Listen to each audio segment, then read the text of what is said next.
So my talk today, my performance, it's all wrapped around, ironically, the absurd idea of believing yourself past what society considers to be normal. And the title of this particular piece is called When I Grow Up. And why I call it ironic is because I wrote it during my adult ages. So I want to take you on a journey through this particular piece, and I never really get a chance, well, I sometimes do through inserts and things of that nature, but in this particular setting, I want to give you a view, a little bit of an insight to how I got to where I got to through this poetic journey. And the whole background of this piece is basically challenging yourself from point A to point Z and seeing it all the way through. In 2014, I challenged myself to write a new poem every day. Now that sounds really awesome on December 31st, 2013 at 11:31 at night, and it sounds really burdensome probably about March 15th, 2:15 in the afternoon. So being able to see myself through that particular journey and that particular challenge changed the trajectory of my career as an artist, because I was able to see myself through the words, see myself through the poems, and actually have time stamps for things that happened throughout that time period. And I think as an artist, it was probably one of the most powerful things I've done to myself. Throughout the piece, I'm probably going to stop and let you know some things about why that happened and why I wrote that particular line. So I'm from Chicago. I'm from Englewood. I'm used to like loud noises. So please feel free, if something like moves you, be moved. This isn't the library. I don't know what other talkers have said to you. I like energy, okay? So can we agree to that? I bounce off of you, you bounce off of me. Great.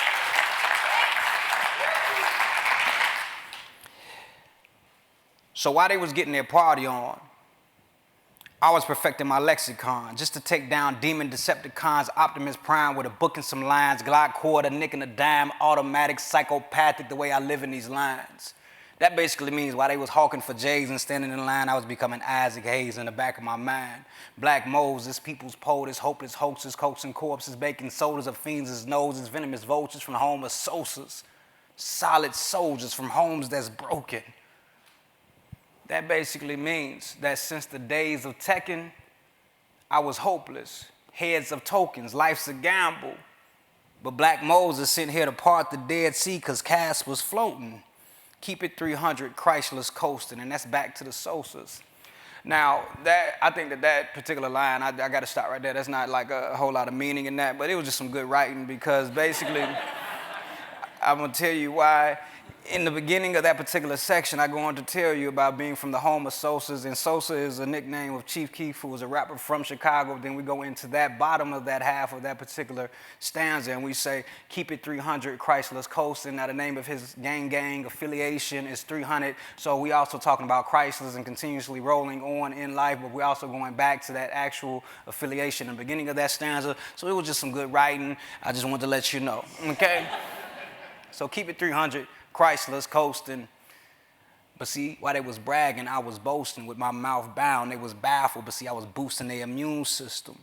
They didn't realize that the vaccine was in my saliva, which basically means that while they was sipping codeine, I had my pen on lean. Eyes closed, words on screen, permeable cell walls, osmosis, words in jeans. I kept a pocket notebook, words in jeans. Start strong, end scene. I'm healing wounds with dopamines, which means while you was resting, I was reciting each page, engaged, each line enraged, engaged the audiences who felt amazed at such dedication to what most consider a pastime. But when I grow up, I just want to be a poet, so I could look my sons in their eyes and let them know that they can make a living, make them start living, and mark their living all with their mind. I got 2 boys at home, 2 and 8. My oldest son, we just asked him the other day, what did he want to be famous for? And he told us, I really want to be a famous engineer, a famous scientist, or a famous poet. Now, as a dad, that you try to be cool in that moment. It's like, oh, okay, that's nice. Then you go like in your car, and you're like,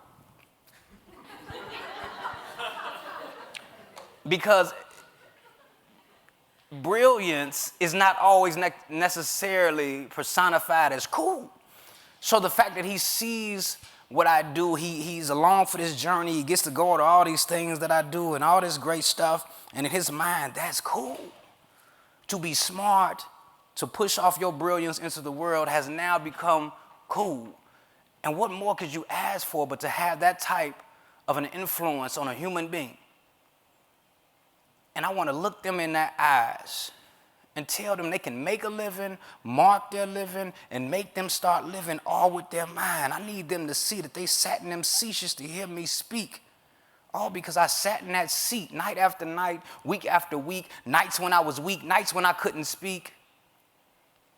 I remember one time during this challenge, I came home from a trip performing somewhere, and I don't know what was in the air, but something happened, and like my back was real messed up, and I had to lay in my bed because I couldn't really move for some reason. It was a real odd experience, and all I can remember is on my wall I used to have, well, I still have it because I'm still proud, but the sheet that said a poem every day, no excuses, very large font, very bold letters, and on nights when I was really tired, it would pull me out of the bed. It was magnetizing. It would pull me out of the bed, and I would have to go down there and write.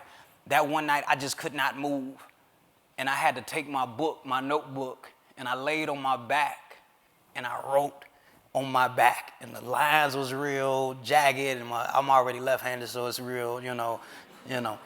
But as I'm writing, I'm imagining like the type of strength and dedication it takes to be that locked in, to be that focused to something that people may consider to be just a throwaway genre, or something that, people who are always in their feelings do, or whatever it is that people consider poetry to be. But to me, it means that much, that when I'm immobile, even when I have nothing left to give to the world, this is what I still can do. And I look back at that page, I can look back at that poem, remember that moment in life to say, never give up. No matter what it is that's holding you back, no matter what obstacle you have. So night after night, nights when I was weak, nights when I couldn't speak, it's past these 3 minutes. Because I never said I can't, so they won't. It's bigger than these 3 minutes. It took a whole lifetime to figure this out. I had to sit down, write it down, and spit it out, all because when I grow up, I just want to be a poet. I want to look my sons in their eyes and let them know that they have options. I got to come in at 3, wake up at 6, break the bank on gas, photos, shoots, video shoots. Took over half a year to complete a project that only 50 people downloaded, back in that with an EP that only made me $75. What I used that for, took him and his mama to Chili's on a Tuesday when kids eat free. Now that's honesty.